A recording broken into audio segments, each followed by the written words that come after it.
Can everybody hear me? They gave me this microphone, but we'll see how it goes. Les Moody, been a CRNA now for 14 years. I've been a registered nurse for 20. I still maintain a registered nurse status every year or every other year. And then now the nurse anesthesia makes us renew every 2 years also, so we have to do it on alternate years. But basically, I'm a CRNA at Cox South Hospital. I work nights. My full-time schedule is a night shift schedule. I'm actually in the middle of it right now. I started last Sunday night, and I do 7 nights straight, and then I'm off for 7 days. And that's my full-time schedule. But for most everybody else, there's only 4 of us that do it. 2 of us are on a week, and then there's 2 others that are on my off week. Our hospital right now has about 40 what we call mid-level providers. We have anesthesiologists that are either MDs or DOs, Doctor of Osteopath training. We have about 15 CRNAs, and then we have about 20 what are called anesthesia assistants. And we can go through the different training part of it. Most of us all have bachelor's degrees of some sort. I have a bachelor's degree in biology. I got that at University of Missouri at Rolla. And I got a full ride to play football there and got my biology degree. And I kind of went the long way around. I started working at the hospital and decided to go to nursing school. And while I was going to nursing school, I worked for the anesthesia department cleaning up, and they were like, get your nursing degree, get your training, and do CRNA. So I was like, okay. So I got my nursing degree, and I started working in surgical ICU. And a good outlet or good way to get into nurse anesthesia program is to work in like a surgical ICU or a neurotrauma ICU or recovery room. And the reason being is you deal with patients that are waking up from surgery. You have to maintain medications as far as life support, blood pressure, heart rate, stuff like that. And just being able to deal with patients as they're waking up and coming out of anesthesia, and that's good training as far as the anesthesia aspect, because what they use in recovery room and ICU is what we use in the operating room pretty much on a daily basis. Everybody hear me okay? Yep. Okay. So I got a year and a half of nursing in the surgical ICU and applied to anesthesia school through Missouri State University. We have a CRNA school there, and 14 years ago when I did the program, it was a master's degree. Now they have it as a PhD program, and that's a whole nother topic to get into. As far as becoming an anesthesiologist, I could have gone through, get my bachelor's degree, usually in life sciences, biology, pre-med, and then you go to 4-year medical school, and then you could do anywhere 2 to 6 years of residencies and fellowships to specialty train. Anesthesia itself is about a 2-year training program. Then they have guys that go into, and ladies, go into cardiac anesthesia, pediatric anesthesia, neuroanesthesia. There's also pain fellowships where basically you would deal with pain management for people, injections and stuff like that, to try to help control their pain and pain control. And then I spoke about anesthesia assistants. They also have to have a bachelor's degree, but then there's an anesthesia assistant school up in Kansas City, and they train, it's kind of like a physician assistant program, but they train you specifically in anesthesia. And we're a proctor or teaching program at our hospital in Springfield, and we teach them, let them do their training at our hospital. And once they're done, try to find a job somewhere. The difference between CRNAs and anesthesia assistants are I only need any MD or DO to sign on my chart and I can do anesthesia for them. So if I come here, an orthopedic surgeon at Monette Hospital, they hire me to do it. I don't have to have an anesthesiologist signed onto my chart to do anesthesia for them. I just need a physician supervision, being a CRNA. Now, anesthesia assistants have to have an anesthesiologist signed onto their chart as supervision. And so that kind of limits them on their scope of practice as far as being able to go outside of a hospital that doesn't have an anesthesiologist. A lot of rural hospitals like Monette, Cassville, Joplin, stuff like that don't have anesthesiologists on hand, surgery centers, and so they have to have an anesthesiologist to be able to work outside. So a lot of times they're confined to a big hospital where they have a lot of anesthesiologists on hand. Any questions from that standpoint? Yes, ma'am? Is there anything that you can't do? As far as? Like that an anesthesiologist can do, but you can't do? There is not. It all depends on how much training I want to do. I can train to become what's called transesophageal echocardiogram. Basically, they send an ultrasound probe into the esophagus, and they can do an ultrasound of the heart and stuff like that, and look at all the structures of the heart, see how well it's functioning, beating, make sure that the valves are working correctly. If I wanted to get specialty trained in that, I can. Pain management, if I want to become a if I want to specialize in pain management, I can go get training for that as well as a CRNA and practice outside of that, as long as I have a physician to sign off on what I'm doing.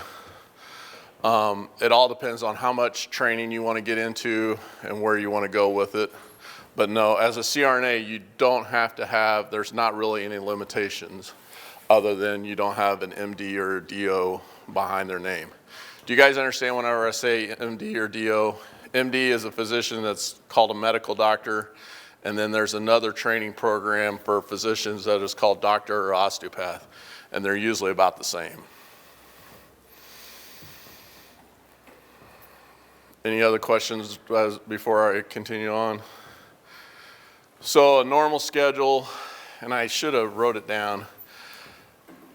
The daytime people at our hospital work varying shifts. So they'll work a 7 to 3 shift for a week. They'll work a 7 to 5 shift for a week, and they usually get a day off during that week. And then they also work what's called an off shift, and they'll either come in at 11 a.m. and work till 7 p.m. or 3 p.m. to 11 p.m. in the evening. And basically that helps cover us through the day, okay? We have the bulk of our staff on at 7 o'clock every morning. And then as the surgery schedule starts coming down, at Cox South, we can run 40 operating rooms at one time between the different off-sites and the facilities that we cover. All cases start at 7 a.m., so the patients roll in the room. We hook them up, and we get them to sleep. And the anesthesiologist has to be in the room with us whenever we put them to sleep. And they can cover 4 rooms, operating rooms, at one specific time. But there's always an CRNA or an anesthesia assistant in the room with the patient from the time they go to sleep until we take them to recovery room. And then I think it's every 7 weeks or 8 weeks, you get a vacation week for the day shift. And so they'll get about 7 weeks of vacation. And then on their 10-hour week, they get 1 day off, and that usually happens about 10 times a year. So that's another week and a half's worth of vacation that they get also. Our hospital just got our group just got another big raise as of January 1, but right now just entry level. And it's kind of weird. I've been there for 14 years. And let's say you guys get into school, and here in 2 years, if nothing's changed, you're going to come in making the exact same thing as I'm making right now. And right now we're paying about $190,000 a year. And it's actually a pretty good life. By the time you get all your benefits and stuff, insurance, they contribute to a 401k for you at like 7.5% of whatever you make, and that you can make well over $200,000 here in Springfield, which here as of recently is really, really good. When I first started 14 years ago, we were making about 135,000 a year. So, but the interesting part is you come in tomorrow and start working my job, we basically make the exact same amount, and I've been there for 14 years. So, and that's kind of the way it is across the nation. Some hospitals have experience pay, and some hospitals don't. With our hospital, the other things you have to look at is call pay. Are you going to be on call a lot? Different things like that. You always have to be kind of figure out, they'll usually have an every 3 or 4 day call schedule, call rotation. We do not have that there. We have 2 people that are in-house, basically at minimum 2 people 24/7 to maintain and cover anything. Did I cover everything on that part of it? Yes, ma'am? It's really rare for people to actually love their jobs. So would you say that you genuinely like to go to your job every day? I love my job, personally. But I also have a very unique schedule. Last night I went at 11 o'clock, there was nothing going. The other guy was doing a cesarean section. I rolled over and went to bed at 11:30 last night, and I woke up at 7 o'clock this morning.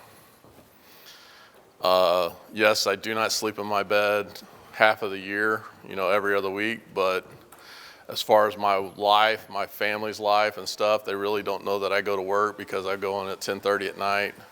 I could be home as early as 7:15 in the morning, and it's not for everybody. A night schedule's not for everybody, but I can function as I need to as the week progresses. Like this afternoon, as soon as I get home, I'll probably go home and take a couple-hour nap because my chance of being up and working all night tonight is on me, meaning last night I was a backup guy, tonight I'm the primary guy, so I could be up all night, I could sleep all night, or something in between. I personally like my job, but it's like everything else. You're going to like things about it and you're not going to like things about it. As far as doing anesthesia, I do from newborns to 100-plus-year-olds, and I do anything from head to toe. The only thing we don't do at Cox South is basically transplants. So we do newborn procedures, pediatrics, your age group, adults, and geriatrics. And from top of the head to the bottom of their toe and everything in between. Open up heads, head and neck surgeries, open heart surgeries, open abdomen surgeries, broken bones, stuff like that. I do everything. So, any other questions? Any other information that I'm supposed to cover that I haven't covered? So a lot of things that we do, biggest thing is making sure in a hospital setting you always have an IV. IV is kind of your lifeline to the patient.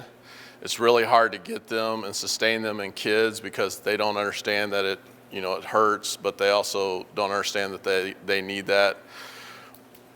We can put people to sleep with just the gas only. We only like to do it with little kids, like less than 12 years old. Once you get into adults, it takes way too much time to do it, and a lot of times they get too excited because they don't know what's going on as they transition from awake state to sleep state to try to keep them down. So IV is always a good outlet or a good source. We use, in some of these videos will show it, we use IV medications through the IV to get people to sleep. It's not the anesthesia gas that puts you to sleep. After you're asleep, we put in an airway, some kind of breathing device, and then after that, we use the anesthesia gas to keep and maintain people asleep. With that, you also need to have pain medications. So we use narcotics such as fentanyl, morphine, Dilaudid, Demerol, other pain control medications, and that helps us maintain and keep an anesthetic depth that keeps people from moving or knowing what's going on during surgery. The other big question is people wake up during the middle of surgery. There are people with awareness. I'm not going to overshadow that. The biggest reasons people are in an aware state during anesthesia Is there bleeding to death? A lot of times during C-sections, it's baby's life, mom's life, or both that we're trying to save. And so everything happens so quick that we can't quite get the depth of anesthetic deep enough to get them that way. We've done a lot better than they did 30, 40 years ago, but there is still a risk of that. And then patients that are having open heart surgery, and a lot of times they're really sick, and you just can't maintain the level of anesthesia that you have to kind of to maneuver that. And so there are cases of awareness out there. I'm not going to disparage that, but the chances of it happening are very, very minimal. Any other questions real quick? We'll watch this video, a couple of videos here, just kind of walk through and see how things are set up and what's going on. We tried to work on the volume, but I don't know that it's working very well, so let's just see how it goes.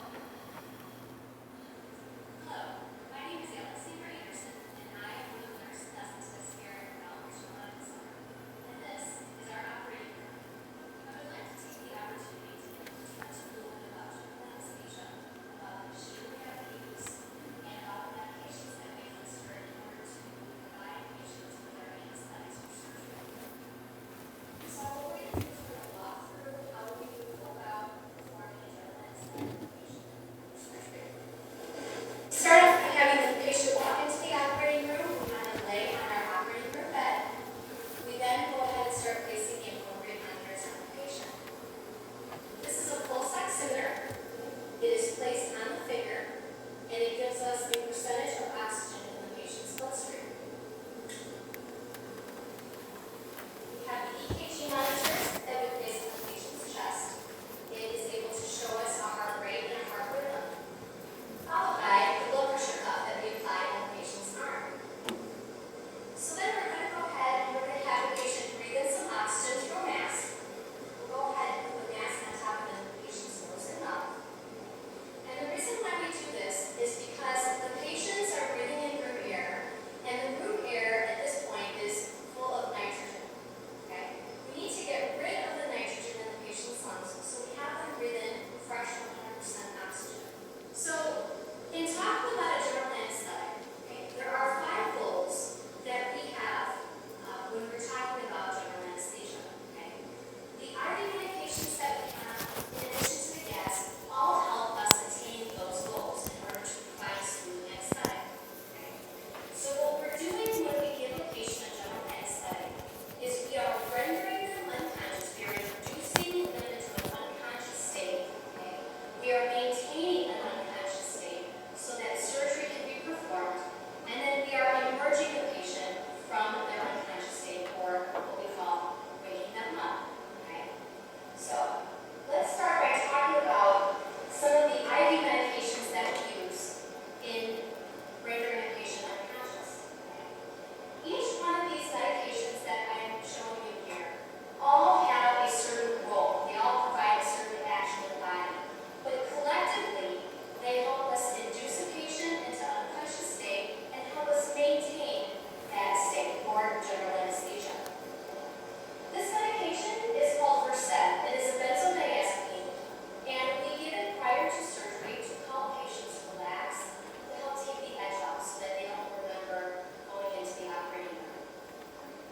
Fentanyl is a narcotic pain medication. It is a common medication that we use to help relieve pain in the operating room. The white medication that you see here is called propofol. It is a hypnotic, and we use it to primarily have the patient start falling asleep or render them unconscious.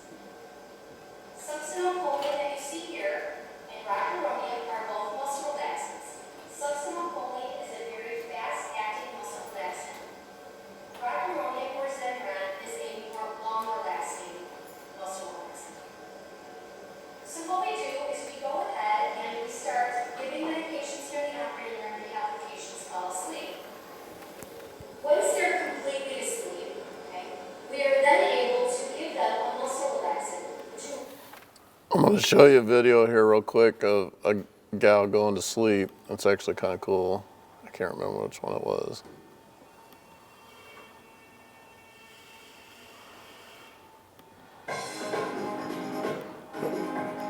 That's not it. Yeah, this is it.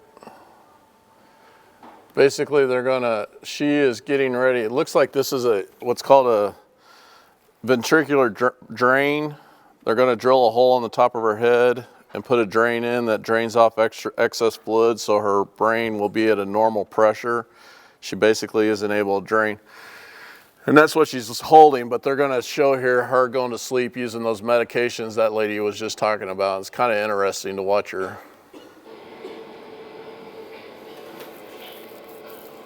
She's in the operating room, everything's hooked up.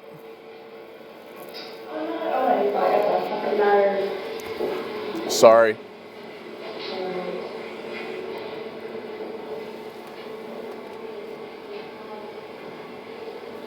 I can't believe you make me do this.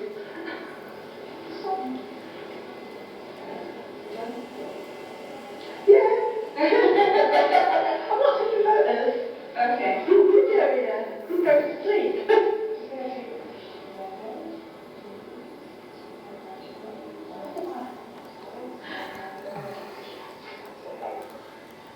Timeouts are always important. I know this isn't a foreign language, but I can tell you exactly what happened. They looked at her wristband, they agreed that this was her name, her date of birth, and the procedure that they're gonna do. And we do that for every patient, every case, every time. And that basically prevents something bad from happening. And we've been more adamant over the years as far as that.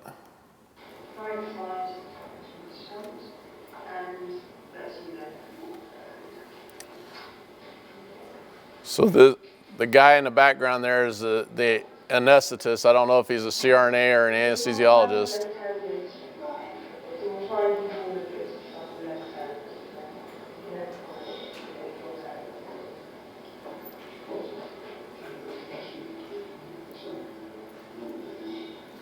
Like the lady said, he's going to have her breathe oxygen, and that just builds up our oxygen reserve. We go from breathing 21% oxygen in the air to 100%, and that basically builds everybody's reserve up to allow you to have longer time before your pulse ox or your oxygen saturation starts dropping.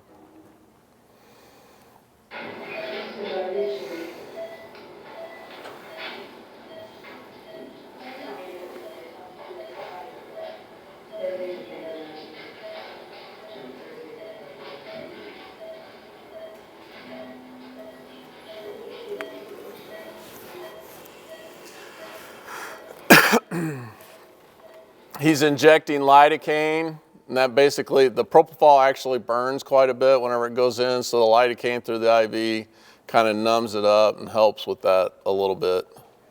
That was lidocaine that just went in, and then here's the Diprivan or propofol. This is what they call the Michael Jackson drug. The thing is propofol didn't kill Michael Jackson. Propofol with the combination, he had Demerol, Valium, Ativan, and that in his system, and the propofol basically caused him to stop breathing. Well, if somebody stops breathing, what do you got to do? You got to breathe for them, whether you breathe mouth to mouth or put in some airway device or something like that. So everybody keeps saying, you know, and you guys may not even know Michael Jackson or how it even happened, but he was using it as a sedative to try to get sleep at night. But the doctor that was giving it to him didn't know how to get an airway after he gave it to him, and he basically suffocated without an airway. He stopped breathing with all the polypharmacy that was in his system, and that's what killed Michael Jackson, not the drugs.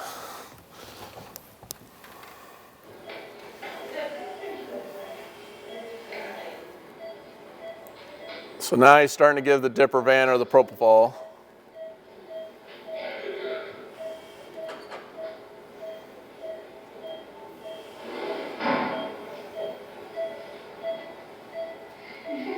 This is a weird video.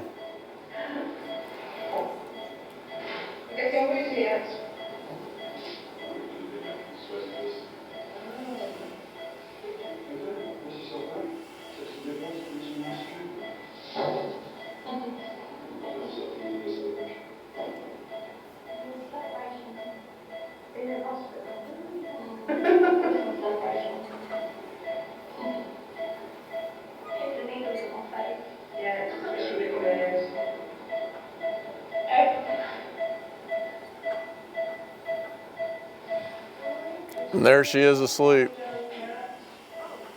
That's how fast it happens.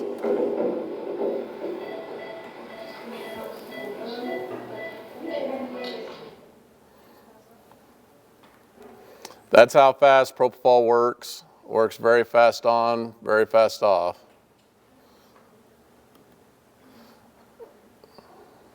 Relax all the muscles in the body.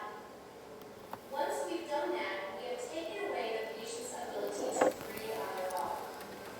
So what we need to do is then put in a breathing tube to help them breathe. Okay? So I have some examples here of some breathing tubes that we use. This is called a laryngeal mask airway, or LMA. It is placed in the mouth, okay, down, and it sits right above the vocal cords, and it allows the patient to breathe in gas easily in and out through this device. This is called an endotracheal tube, okay, or a breathing tube. It is placed in the mouth with the assistance of a laryngoscope. Okay. The laryngoscope has a light at the end of this blade, okay, and is inserted into the mouth. And it lights up the back of the throat, so we know where this breathing tube is going. Once the breathing tube has been inserted, we then gently remove the laryngoscope out of the mouth. We inflate the cuff that sits at the end of this breathing tube. So now, this cuff is inflated and it is sitting inside the patient's trachea, so the breathing tube won't move. Okay. So what I'm going to do is I'm going to attach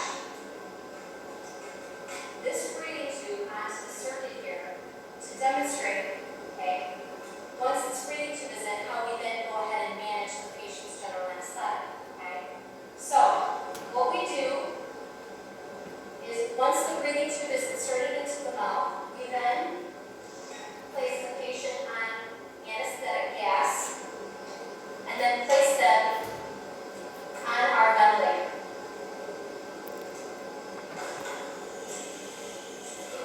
Because what we've done is we've relaxed the patient and we've taken away their ability to breathe. And so now we need to take over the breathing for them. So what I'm going to do for the purposes of this demonstration is simulate a patient's lung. So this green bag right here represents a patient's lung. And so to recap, what we have is anesthesia gas being sent through the anesthesia machine into this side of our circuit. The gas travels through the breathing tube, which is in the patient's mouth at this point, into the lung. Okay? The bloodstream then picks the anesthesia gas up from the lung and delivers it to the tissues. On return, the bloodstream then picks up the gas from the tissues, brings it back to the lungs. Okay? The gas is then extracted out. It comes out the other side of our breathing circuit. Okay? And it continues to travel then into these canisters with the pellets that you see. These canisters are called carbon dioxide absorbents. Okay? And what they do is they extract the carbon dioxide from the gas that is coming from the patient. Okay? The carbon dioxide is then removed, and the gas then is then brought back into the machine and mixed with fresh gas, and then sent back through. Okay? So this system is a closed system. And this is how we manage the patient's general anesthetic. So, during surgery, You guys have any questions? I know this is kind of boring, but yes, ma'am. How is this different from getting your wisdom teeth out whenever they knock you out? So they use Versed, and they will actually use nitrous oxide or laughing gas, and it's not quite as deep as a general anesthetic gas, but it pretty much works the same. What they'll do is they'll give you Versed. They might give you a little bit of a hit of propofol where you won't stop breathing, and they'll inject and numb up the areas that they want to work on immediately. And then they'll use the nitrous gas, the nitrous oxide, to maintain your level of anesthesia. You need kind of like a twilight or light anesthesia. Usually they don't put a breathing tube down or anything for wisdom teeth extraction. Once they numb everything up, then they just cut them out and then let you wake up. You can't breathe fully though. Yeah, you breathe on your own. And the thing with anesthesia, general anesthesia, a lot of times we'll let them breathe on their own also. We won't paralyze them unless it's an open abdomen procedure or an open chest procedure, because the muscles in your body are always wanting to kind of pull all that back together, and it's hard to visualize things as they're working. And so we won't give paralytics a lot of times for like bone fractures and stuff like that, and allow patients to breathe on their own, and then we can see, depending on how fast or how slow they're breathing. If they're breathing fast, we give them pain medicine to try to slow their breathing down, and hopefully whenever they wake up, they're breathing on their own and they're comfortable. Any other questions?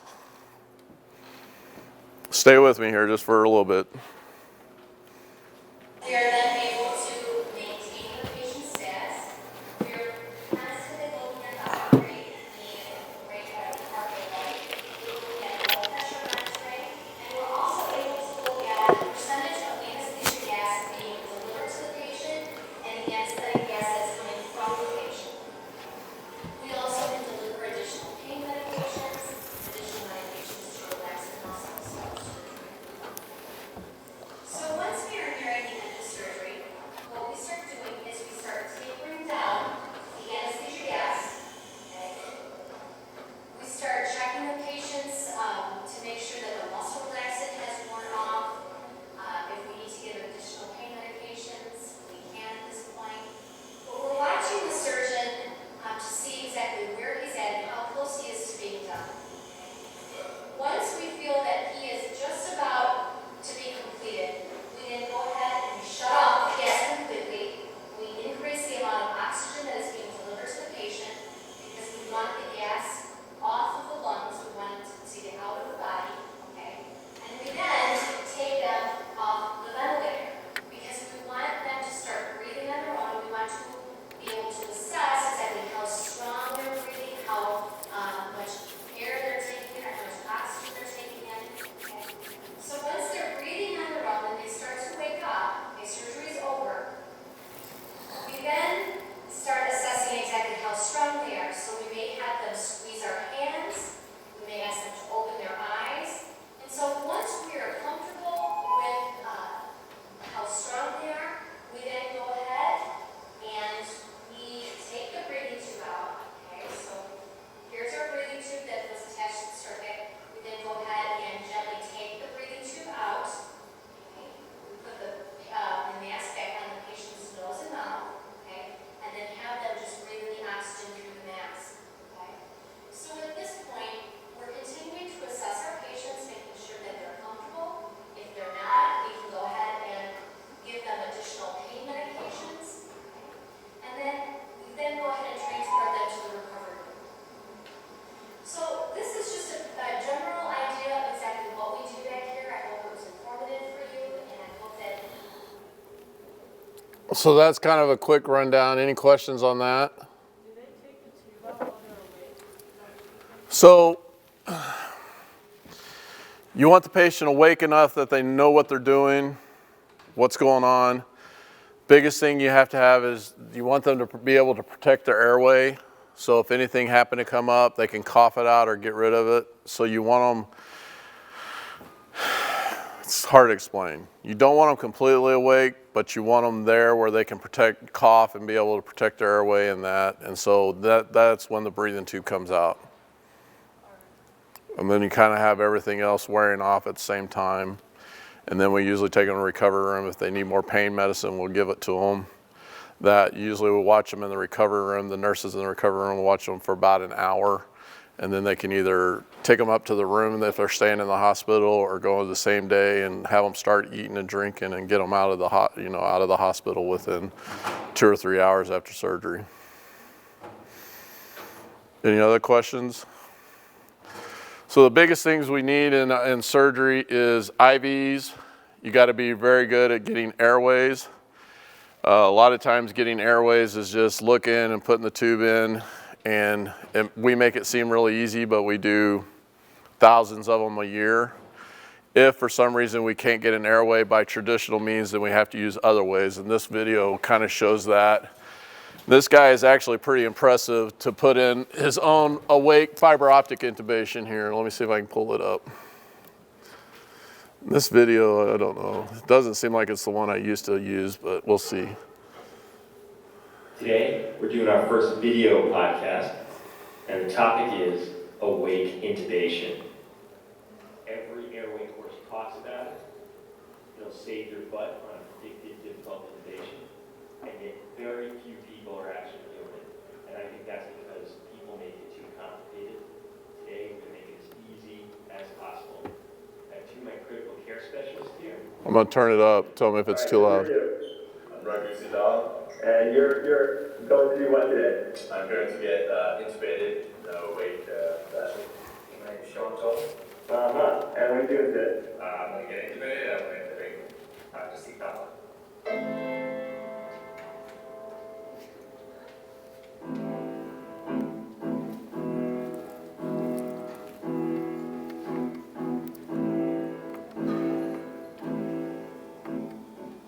So we're at the 6-minute mark. How dry does your mouth feel right now? I like 50%. Right.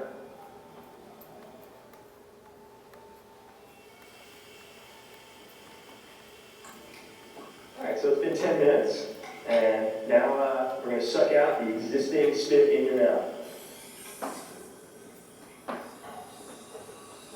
That works. Under the time.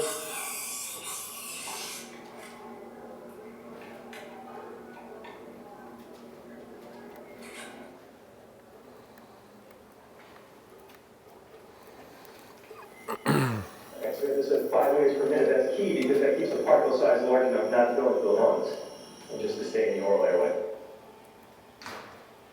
Very, very nice.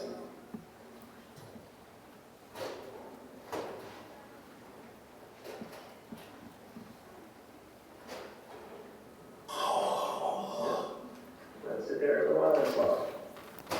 So the whole purpose of that is basically to numb the airway.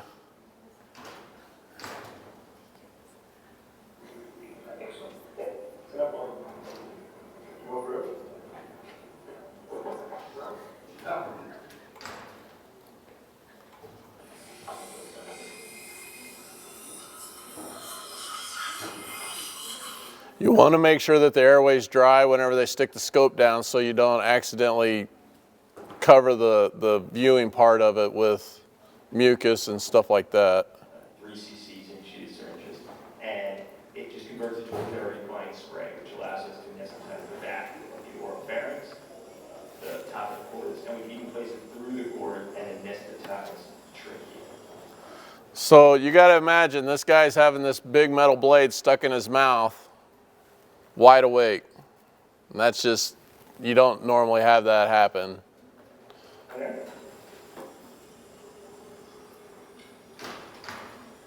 He's going to spray more lidocaine down the back of his throat. All right, now we're ready to pass the bushi. In a real patient, we would sedate them now. We like ketofol. You're sedating to take the edge off, but the patient needs to keep breathing and maintain their airway reflexes. So basically you want him to keep breathing. You don't do this in normal healthy patients. You do this in really sick patients that if you gave them any kind of medicine, they would stop breathing and their airway would collapse and you wouldn't be able to get a breathing tube in. So he's going to pass this device between his cords and into his trachea. He might cough a little bit. I don't know. As soon as that bushi went in, Raghu started coughing. If he was a real patient, we would have done one of 3 things. Either we would have performed a transcricoid injection and anesthetized his trachea and the bottom of his cords, but that's difficult. Most folks don't have experience with it. Or we could have placed that MAD device through his cords and actually anesthetized his trachea. Or what I'm most likely to do is I get the bushi in just like you saw, and then I push a large amount of sedative, usually ketofol, and after the patient falls asleep in about 15 seconds, then I'll place the tube. So I'll just leave the bushi in there, I'll leave the laryngoscope in, I'll have my partner push the ketofol, patient goes to sleep, and then we place the tube.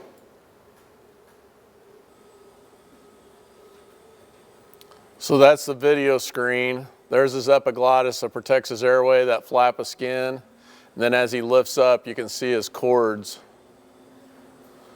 right underneath that, right there. And whenever you talk underneath there, your cords come together, and that's what causes your sound. He's trying to pass that between his cords there.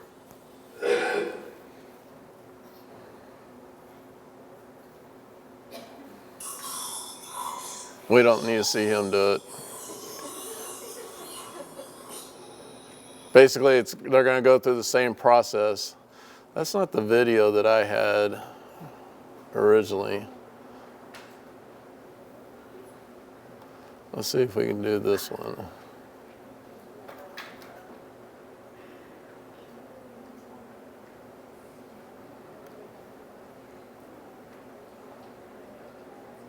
You guys have any questions, ask them.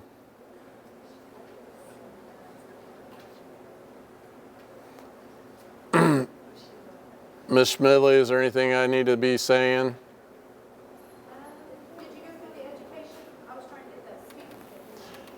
Yeah, I told them I had 4 years, 2 years of nursing, 2.5 years of nursing, and then 2.5 years of anesthesia school. Through the base and the ceiling pay. We have, raise your hand if you're interested in surgical nursing, nursing assistant, or anesthesiologist. This is easy to ask the questions to. Where to go to school? Now, where did you go to school at? I went to Rolla for 4.5 years. I went the long way around. I had a football scholarship. I didn't really know what I wanted to do. And then 2.5 years at the St. John School of Nursing. And then I did 2.5 years at the anesthesia school. But I had, between nursing school and anesthesia school, I had 3 years of ICU nursing. Sorry, they were not gonna. Huh? No. So you're talking about the anesthesia assistant program up there? Like I said earlier, there's things that I can do that anesthesia assistants can't do. They have to have an anesthesiologist on site. I don't. I just have to have a physician. That allows me more flexibility on where I can go in the United States. I can pretty much practice on my own anywhere in the United States. Anesthesia assistants, if you'll look, are very, very limited on where they can practice. But Truman's a good school. I mean, they got a good medical school and stuff like that, so. Surgical nurse is a great field to get into. It's not quite like floor nursing and stuff like that. You're doing a lot of paperwork once the patient's asleep and the surgery's going. And then a lot of times it's just running and getting stock and supplies that they need during the surgery, sutures and stuff like that. Surge techs are very great. I don't know, anybody say they were going to be a surge tech? Hand instruments during surgery and stuff like that. That's actually a very good program. They set up sterile instruments, can process sterile instruments, hand sterile instruments during the surgery. I mean, you're right at the table handing the instruments to the surgeon as he's asking for them in and out and doing different things. So what's always cool, I think, is when the surge tech has to stand there. The surgeon's like right here working and they're like stuck in here, but they're basically got their hand holding the heart and the surgeon's sewing between their fingers as they're trying to retract the heart back and stuff like that to put in the bypass grafts and everything. It's pretty cool. So.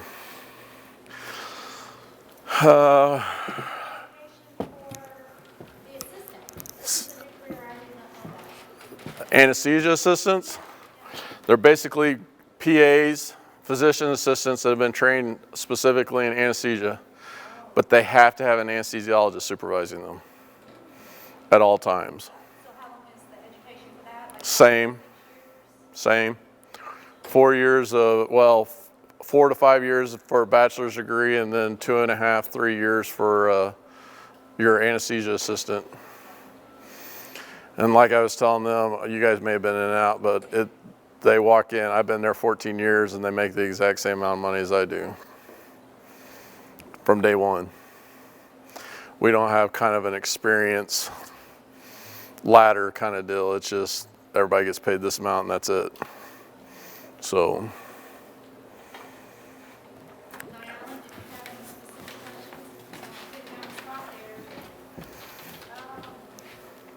So, would you prefer to like be a CRNA rather than going the extra to be an anesthesiologist? so my advice is always aim high, meaning yes, become an anesthesiologist if that's what you really want to do. Basically what I make, let's say I make 100,000, they're going to make 3 times as much. They'll make 300,000. So to some degree, the extra effort, the extra 3 or 4 years is going to be worth it in the long run if that's what you want to do. And yes, the world revolves around money. I understand that. Do I live a comfortable life? Yes. I mean, but you can also see it from my perspective. I can work as little or as much as I want to. In theory, my job, I work a week on and a week off. So every other week I could be off doing nothing or doing whatever I want to do. So I could have 26 weeks of vacation a year, in theory. Does that work really good for me? Yes, because on my off weeks, I could come here to Monette, I go down to Joplin, or I could work at my hospital, and it's all at an overtime rate. So I can work as much or as little as I want to with my schedule. Now, there's not a whole lot of jobs that are out there that are like that. But with our daytime schedule, people are always constantly trading around. So like if you strictly wanted to work a 7 to 3 o'clock shift on every week that you work, you could do that. You don't have to work the 3 to 11 or the 11 to 7. A lot of times there's people that want to trade into that because they get paid more money to work those off shifts than they would a regular daytime shift. And they will take that trade. So it all depends on how much, you know, if you want a straight 7 to 3 job, they're out there. You don't have to work the mid shift or the off shift or anything like that. But as far as becoming an anesthesiologist, me personally, I went to Rolla at a time when Rolla was very difficult to get through, meaning, and then I played football on top of that. I came out with like a 3.1 GPA. To try to get into med school and stuff like that was just, I wouldn't say impossible, but I just couldn't do it. And so I was trying to think of physician assistant or something else, and somebody just kind of springboarded me into nursing and doing the CRNA route, and that's what I did. You can make a great living either way. Life is about how much you want to work, and that's really what it boils down to. I enjoy my work enough that I only need 6 weeks of vacation or whatever, you know. I don't need a whole lot. All of my boys are still in school or going to school and college and stuff, and so I don't need to sit around the house all day long, you know, if they're not around doing something. So, and we've always done whatever we wanted to do kind of deal as far as vacation time and stuff like that. If I want to take a vacation, then I take it. So, anything else? This video here, we kind of talked about general anesthesia, how to put somebody to sleep. The other things that we can do is what's called regional anesthesia. We can stick needles in ladies' backs and put an epidural catheter in and make you numb from about here down for baby deliveries. We can also do that for C-sections. And then we can stick needles and inject medicine, local anesthetic in your neck to numb your shoulder and arm up, in your groin to numb up your leg, certain structures of your legs, and we can do procedures on that. When I was in Haiti one time, we actually stuck a needle in a lady's neck, numbed her arm up from her shoulder down, and she had a tumor in her elbow, and we actually did an amputation of her arm under just a regional anesthetic. She didn't even go to sleep or anything. It was kind of cool. So this is a video that kind of talks about just regional anesthetics.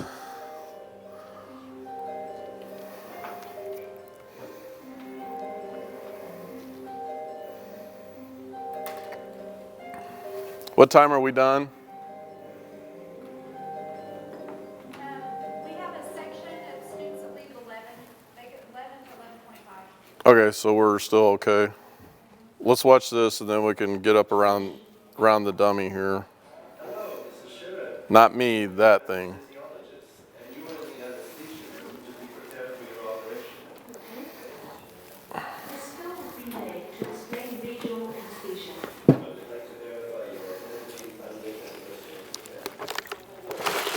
Regional anesthesia is an alternative to general anesthesia. A patient may sometimes choose a particular form of anesthesia. However, for certain types of operations, medical considerations alone are taken into account. Regional anesthesia is preferable in certain medical situations, respiratory deficiency for elderly patients, or in cases of full-term pregnancy. There are a variety of regional anesthesias. Spinal or epidural anesthesia, which anesthetizes the lower region of the body. Peripheral nerve block anesthesia. A nerve can be blocked at its trunk level, for example, to anesthetize an entire leg. A nerve can also be blocked at the level of one of its roots to anesthetize a specific part of the leg. My name is Schiffer. I'm an anesthesiologist, and my orthopedic colleagues have asked me to see you before you write the operation, That's correct. an arthroscopy. Exactly. We'll go over your medical history together. Regional and general anesthesia are both used to avoid pain and relax the muscles to make the surgeon's work easier. I'd like to go over a few points with you before examining you. Anesthetic risk is relative to the patient and his or her medical problems, as well as the surgery itself. Regional anesthesia side effects are primarily nausea, a rapid decline in blood pressure, or urinary difficulties immediately after the operation. Headaches and respiratory problems may also occur, but this is quite rare. There is no clear proof that regional anesthesia is safer than general anesthesia.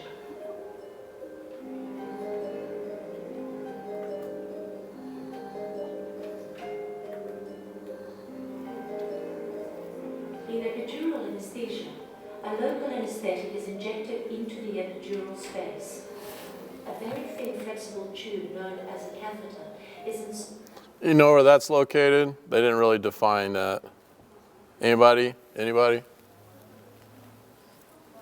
Spine. A lot of times it's in the lower spine. We can put epidurals up in what's called the thoracic space where your ribs are. In any kind of chest surgery or high open abdomen surgery, we can put an epidural up in there and inject medicine into that space and cause good pain control. inserted through a needle, which is then withdrawn. The catheter remains in place throughout the operation. As with all anesthesia, the anesthesiologist and nurse anesthetist begin by installing an intravenous device, or IV, monitoring heart rate, blood pressure, and breathing. Then, the anesthesiologist applies a local anesthesia to prepare the injection area. I'm putting the skin to sleep with a small subcutaneous injection. Breathe deeply. Now I'm starting the injection. You will feel a slight unusual sensation before the area goes numb.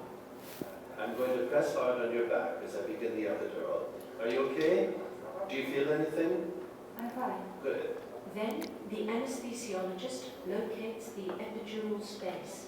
You feel a point in your back, but there's no pain, am I right? That's right. I've located the epidural space. Don't move. I'm at the right spot. A flexible catheter is then inserted into the epidural space. You may feel a slight tingling sensation. This catheter may stay in place for several days if necessary to relieve the pain. I'm removing the sterile sheet. You can relax. This form of anesthesia, combined with general anesthesia, is more commonly used in obstetrics and abdominal surgery.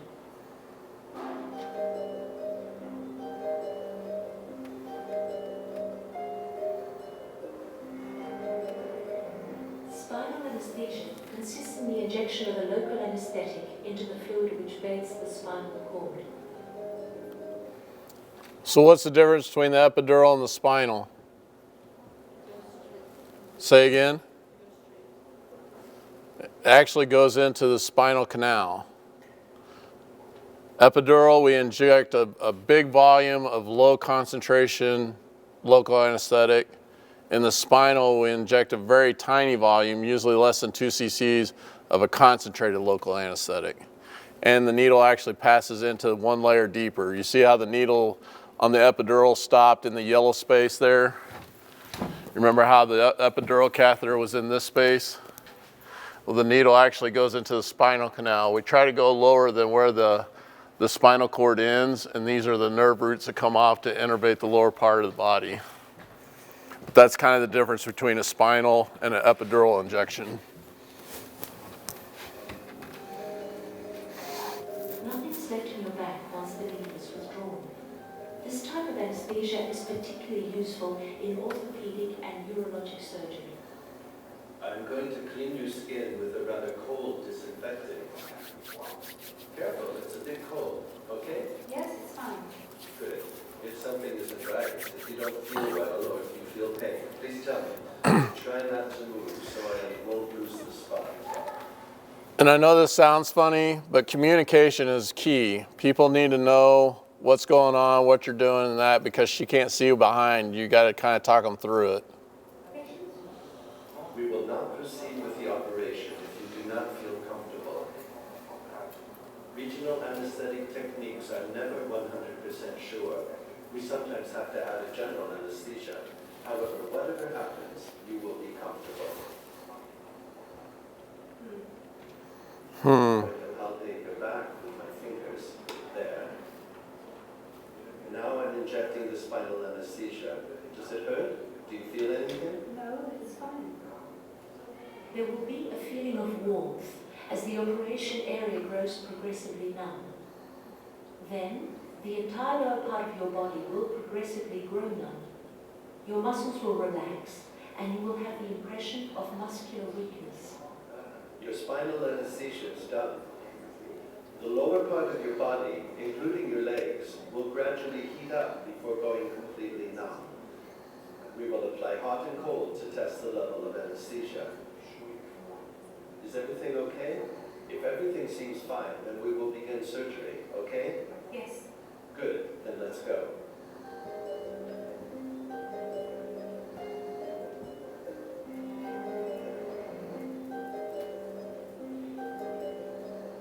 As in all forms of anesthesia, an IV is put in place to administer drugs for complications which may arise during surgery. The anesthesiologist injects local anesthetics close to the nerves in your arm. A nerve stimulator is attached to an injection needle to help locate the nerves.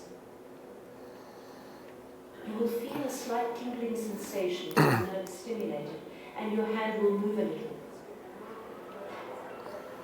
Tell me if that hurts. Okay. They are very weak electrical impulses. It doesn't hurt, although it is surprising, because the part of the body being stimulated moves all by itself. We'll place your hand here and wait until it falls asleep. Then you may feel a tingling sensation. Your arm will gradually grow heavy and numb. I'll be back to see if the area has gone numb, and if not, we will start over again. We will not take you into the operating room unless your arm is asleep enough for the surgeon to work and you to remain comfortable. The medical team monitors your body's vital functions just as they do with general anesthesia. A general anesthesia can be administered along with the regional one, as with this patient. This is called combined anesthesia.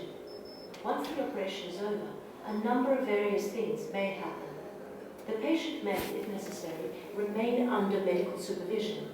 In some cases, I'm going to go back there just a second because that's kind of what an operating room somewhat looks like. See that view right there? Usually you have a surgeon, probably the guy with his back to us, his assistant's probably across from him, and then the two ladies on either side are surgical techs that are handing instruments to him during the whole procedure. Most of the time we have the surgeon and at least one surg tech. At the operating site, we can have up to 3 or 4 people at the same time, all holding retractors, hands in there, doing whatever. Depends on how big the surgery is. And then the guy at the top of the bed looking over, that's the anesthesia's job, is to just kind of watch surgery and see how things are going, stuff like that. Okay? Let's see how the rest of this video goes, and then we'll work on something else. In some cases, the patient may return home even while he or she is still under the influence of a local anesthesia. More often than not, the patient simply returns to his or her hospital room. As you see, the epidural catheter is connected to this pump. Regional anesthesia can be administered over a period of several days using catheters connected to pumps, which allow you to administer the anesthesia yourself according to your own needs. You can inject an extra dose by using this button. Like this? Exactly. The analgesic team will visit you regularly to evaluate your pain or non-pain level with the help of this ruler and its sliding cursor. Let's try. I think at this level. Good. That's a pain level of 2.5 on a scale of 10, which is reasonable. But if you are uncomfortable with that, you can always have an extra dose. All right.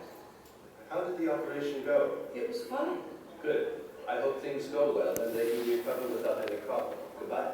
Goodbye, doctor. Any other questions? Yes, ma'am. In what situation would you use combined anesthesia? Like I was talking about earlier, that arm that we amputated, if for some reason, so whenever you inject, you're trying to get it into the nerve trunk that controls all the nerves that go down to the arm. But let's say you got one more so than the other. If she would have felt anything at any point or time, we would have just put her to sleep with general anesthesia. We do a lot of combinations for pain control post-op. So what we'll do is we'll do what's called a femoral nerve block, and we'll inject medicine here, and then they'll do a spinal. And after the surgery for like total knee replacements and stuff like that, and after the spinal wears off, then they have pain control down the length of the leg for about a day, day and a half. And hopefully that gets them up where they can get up and move around, stuff like that. Any other questions? Can we come up here, or do you want me to just kind of move to the middle of the room and work on stuff? I don't.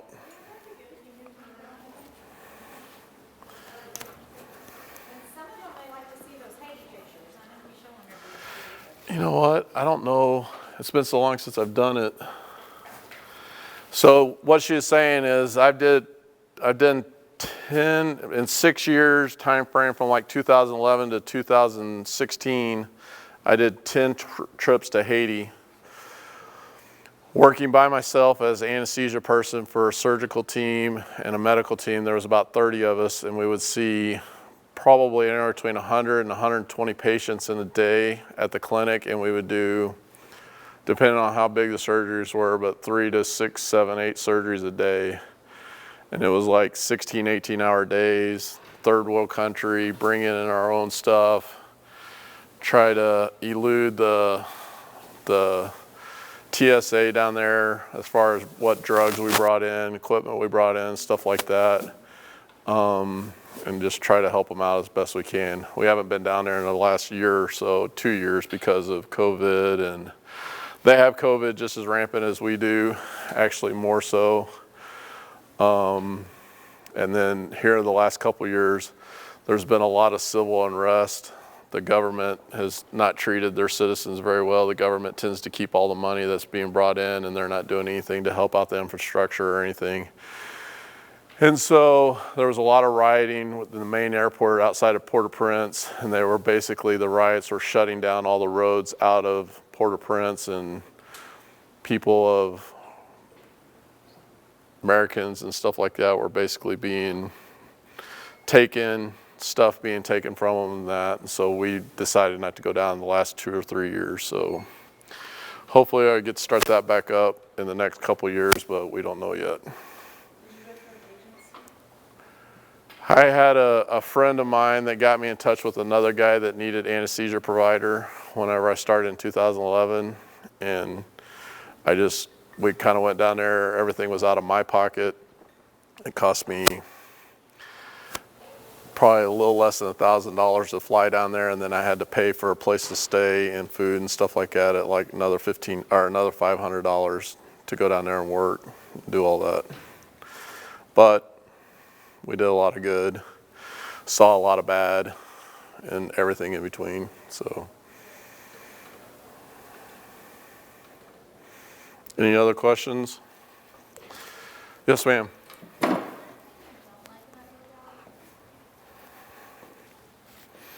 I hate doing C-sections, can I say that? And I say that kind of joking and behest, but I really don't. You have a patient that's got an iffy epidural that's been working, might not been working, and if you can't get it up high enough, then on top of that, you make an incision and they're like, ooh, I kind of feel that. That doesn't feel very good. Well, if you've ever gotten a deep cut, it really hurts and it really burns. And they're sitting there saying, that's kind of uncomfortable. I don't like that. They just cut into their abdomen to try to get their baby out, and they're laying there.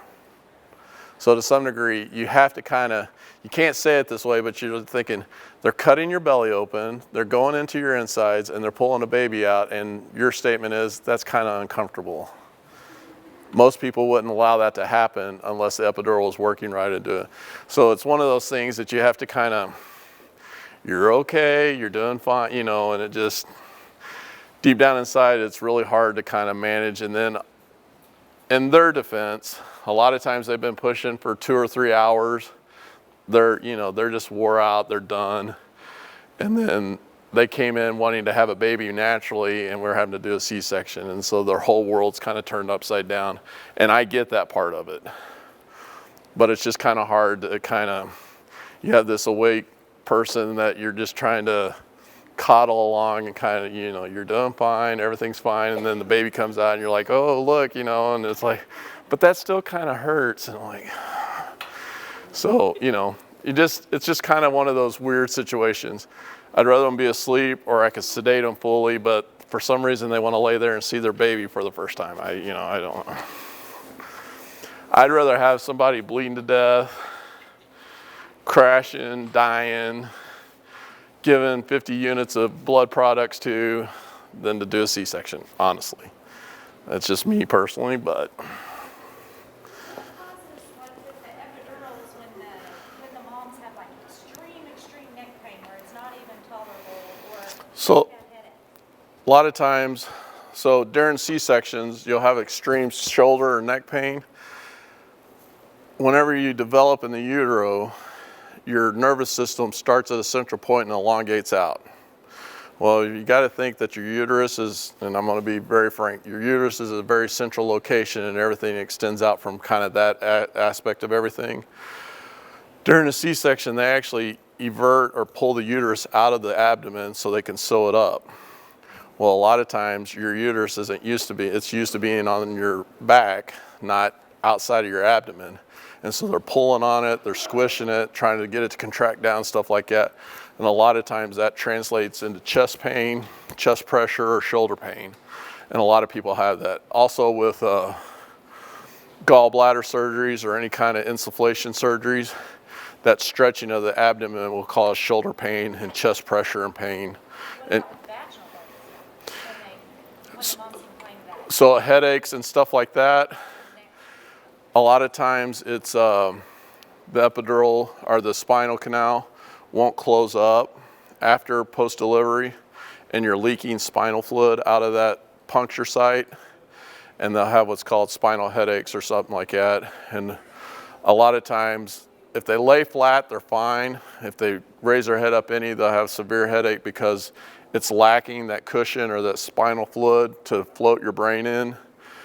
And what we do to kind of seal that up is we'll take 20 cc's of blood, put the epidural needle in the epidural space, so you risk another puncture, but we actually form a blood clot over that epidural space, spinal space where the puncture is, and try to put a patch on it.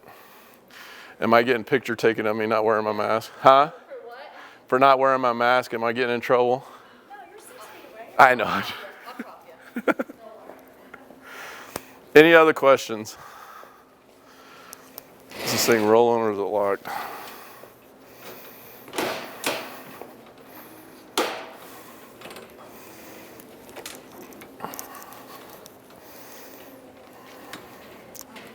Any other questions? So they were talking about laryngeal mask airways. We don't use a lot of these in the United States like the Europeans do. They'll use them for about any case. The problem is this rests in the back of the throat. Let's see if I can get it down in there. The patient can breathe through it, anesthesia gas. The only downfall to it is it allows, you can have stuff come up out of the stomach and get into the airway. It doesn't seal the airway. Does that make sense? If you have stuff come up out of your stomach, it's acidic.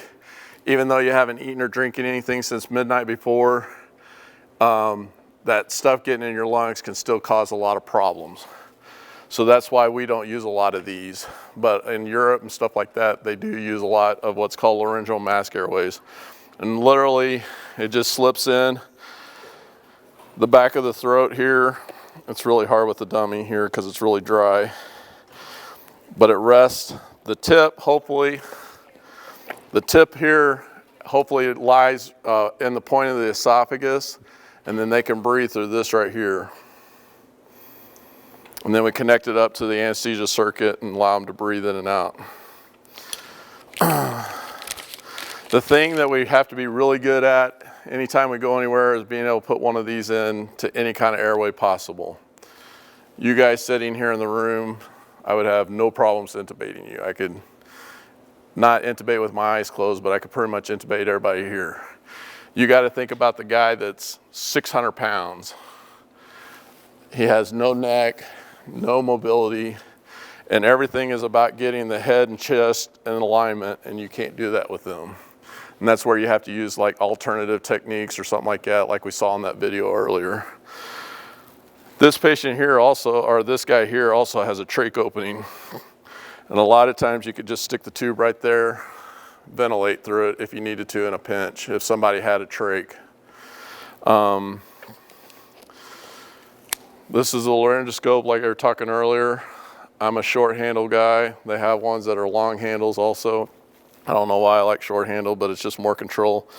The biggest thing is you're using this is to get the tongue out of the way. The structure of this, as it goes in, allows you to push the tongue out of the way. And then what you want to do is you want to raise straight up off the bed. You don't want to use it as a pry bar because what's at the top of their teeth, or at the top of, I just said it. You don't want to break their teeth. So this is metal. Metal on teeth don't work very well. So if you use it as a pry bar, you're going to break their upper teeth, okay? What you want to do, and it's kind of hard because it's a tall ceiling, but on a normal ceiling where the wall and the ceiling meet, you want to use this as a laser pointer and try to, you want to move it where it's this way as opposed to a pry bar, okay? And that's what pulls everything up. Then you can see everything in the view there. This was working earlier.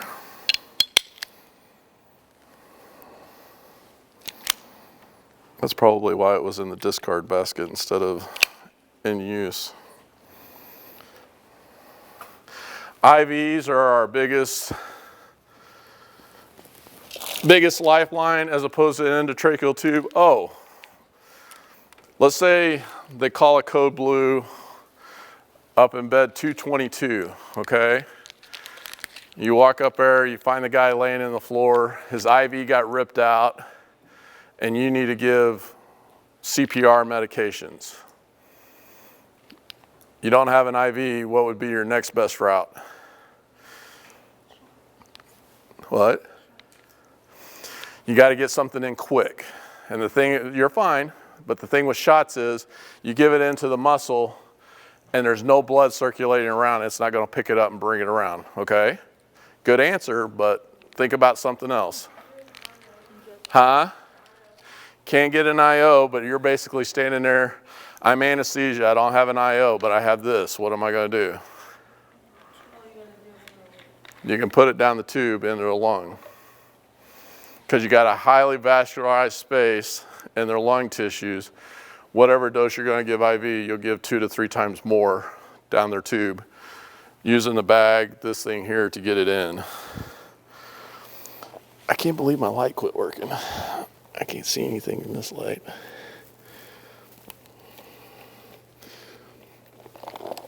So, if for some reason, until we can get an IO kit, like you said, or another IV started, I can give this guy ventilation.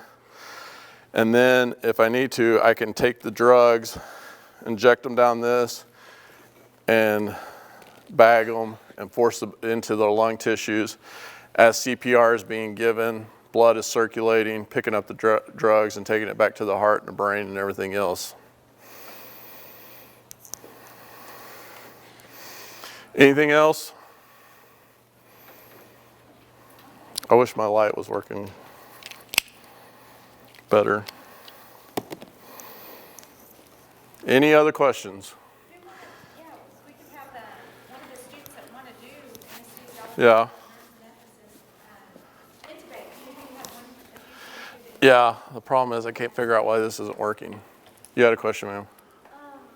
I was just gonna ask what your favorite surgery to do is. My favorite surgeries, honestly, with my night schedule, during the daytime, I like fast ones. So I like to do a lot of endoscopies, and the reason being is they're usually anywhere between about 10 to 20 minutes long. Gives me enough time to get my charting done as far as paperwork, wake them up, take them to the recovery room, and then we come in and do the next one. I don't like long drawn out like orthopedic cases that take 3 or 4 hours, because a lot of times once you have the anesthetic deep enough, but their blood pressure is controlled, you're usually, I call it railroad tracking. Their blood pressures are usually just straight across, heart rate straight across. If anything starts varying from that, you need to give them a little bit more pain medication. You know, so pain medication, whenever you inject it, has a high concentration in the bloodstream, and then it starts working down as its half-life gives away, or as it starts breaking down. So then as heart rate starts adjusting, going higher, or blood pressure starts going higher, they're saying, hey, I need a little bit more, and you give them a little bit more. And so a lot of times on those longer cases, I'm not saying that they're boring, they're boring. And for my night schedule aspect and everything, I just need something that kind of keeps me engaged in it the whole time. But I'm not one that I can sit there and read something. Some people get comfortable enough doing anesthesia that they can sit there and kind of do other things, but I can't. I kind of have to be focused in on what I'm doing at the moment with that patient kind of deal. And that's just the way I do it. And the problem is I'm not in the operating room with other anesthesia providers to see how they do it. So they may be the same way. You had a question, ma'am? Okay. I gotta see if I can get this light working. Anything else?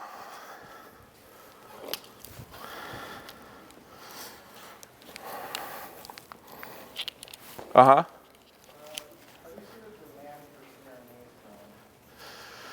Hi. We've got a population right now that, like in our hospital group, I'll be 48 next month. So you got a lot of people that are like, so you would probably be, let's just say if you graduated today, it would still take you about 8 years to become a CRNA. So in 8 years, I would be 56, getting close to 60, and considering retirement. Does that make sense? So there's our group, or our practice right now has about half of us that are in my age group, late 40s, mid to late 40s, right at 50. So in 8 years, we're all gonna be looking to retire, 8 to 10 years. And that would be a perfect time for you guys to be, there's always a demand for anesthesia. I get anywhere between 5 and 10 emails a day want me to work anywhere in the United States that I want to. And there, you know, I'm not saying that the money's out there. I can travel, I can go to New Mexico and work for 12 weeks on a contract, and it's guaranteed Monday through Friday, whatever shifts I want, no call, I can make it however I want, and after 12 weeks I can walk away and I could go to Maine, or I could go to Oregon, or I could go to North Dakota or Texas or the Florida Keys. I can travel about wherever I want with my job as a CRNA. As far as anesthesia assistants, they don't have that luxury. They're limited in their scope and where they can go and stuff like that. But the job market is wide open right now, and it will be even in 10 years from now. I can't get this thing open. You guys have a quarter or anything? Anybody got a quarter? You probably don't carry change around with you, do you? I can't get that.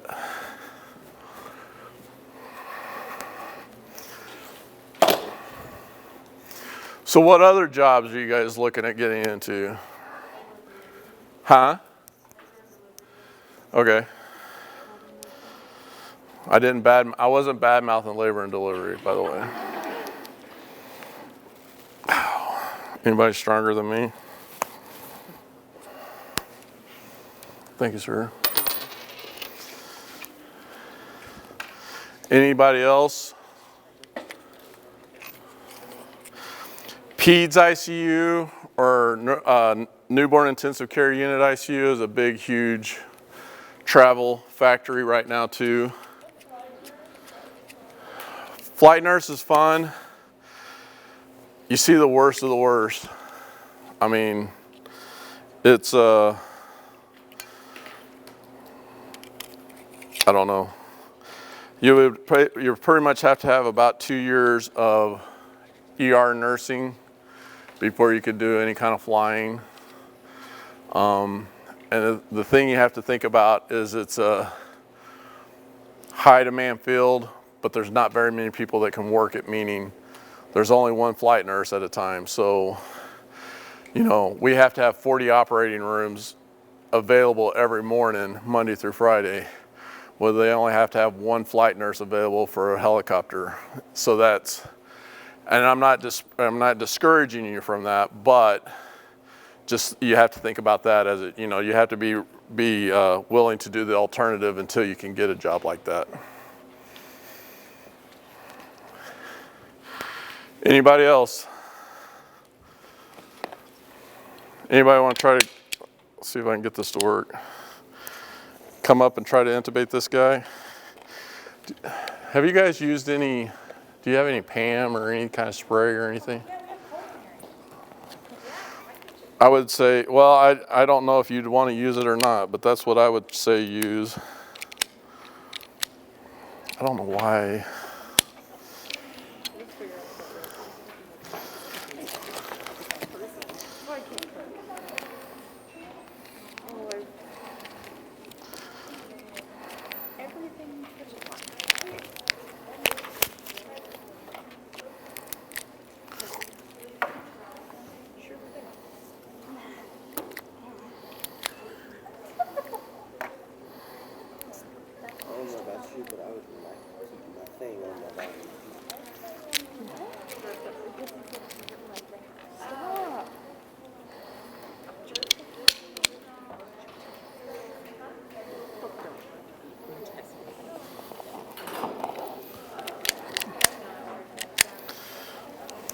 That's frustrating.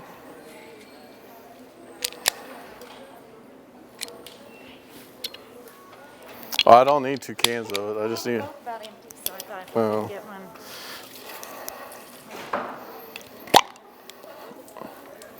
That one doesn't have a top on it anymore.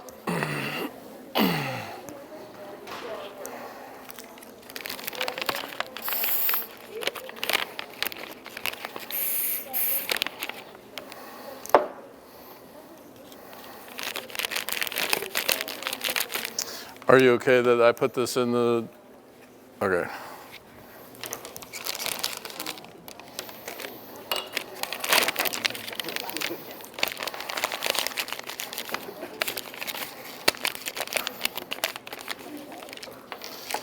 For some reason,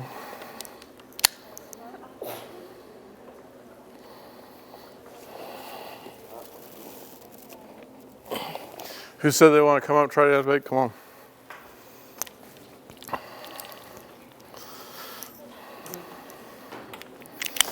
I need to put my mask on probably, don't I? It's right there. Okay, I'm gonna have you stand on this side. Yeah, hold it with your left hand. I'm still trying to get it to function just right. I don't know why it's working. Okay, so you hold it with your left hand. You want to come in like this angle and displace the tongue away like that. And the light is still not working. I had it working. The light wants to work and then it doesn't work. Then the biggest thing is you want to lift up. Can you see the airway? And then you put the tube right there, okay? Let me use my phone, see if that'll make it any, it won't help us any, but.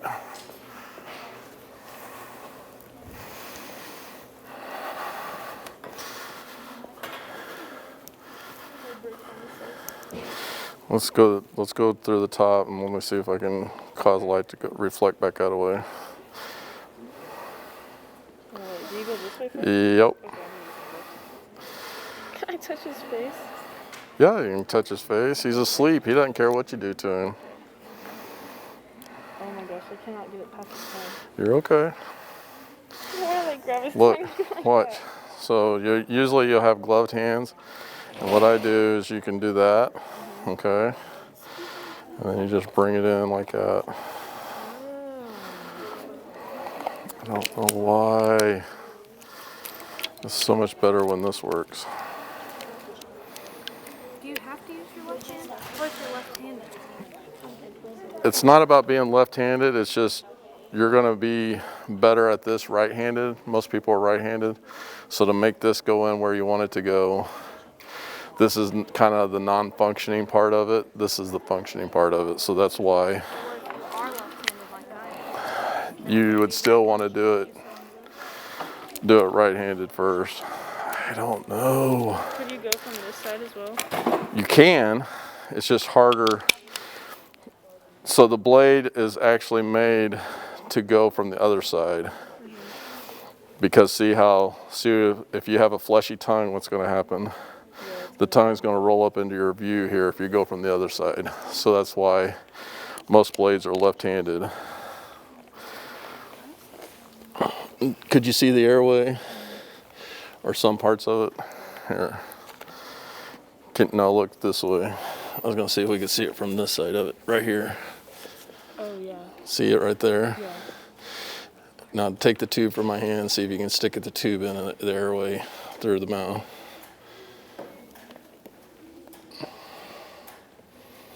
Did it go in? Or did you get in the esophagus? I don't see it. You're fine. It's kind of hard. Plus the mannequin doesn't work very well too. Is that it or no? Can you see it down there? Usually you can see it right there. No, it's in the esophagus again.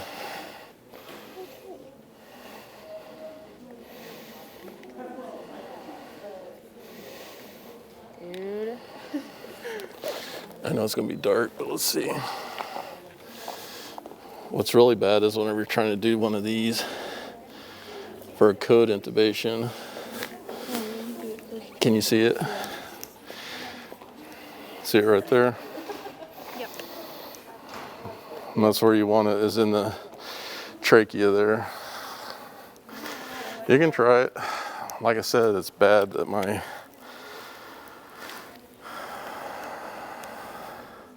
you get called to codes on floors? Huh? Do you get called to codes on floors? Oh yeah, all the time. It's not so much that part of it.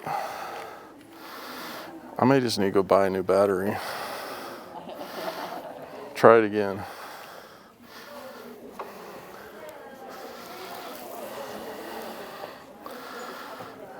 If the flashlight's, or if the light's not working on it, then